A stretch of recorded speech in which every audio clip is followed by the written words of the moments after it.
సహాయం చేయడమే కాకుండా 4000 మందికి ఉద్యోగాలను కూడా కల్పించారు.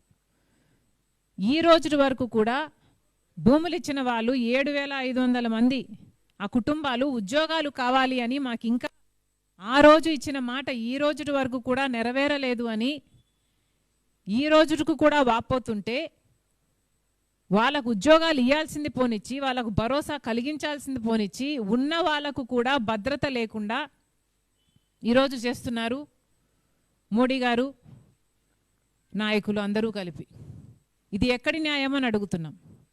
ఆపరేషన్ సైలెంట్ కిల్లింగ్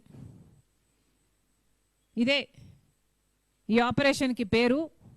ఆ రీతిలోనే మోడీ గారు ప్రధానమంత్రి అయినప్పటి నుంచి విశాఖపట్నం స్టీల్ భూముల మీద కన్ను పడింది కాబట్టి దీన్ని ప్రైవేటైజ్ ఎలాగైనా చేయాలి కాబట్టి అసలు ఈ ప్రాజెక్టే మంచిది కాదు అని తేల్చేస్తే దీన్ని ప్రైవేటైజ్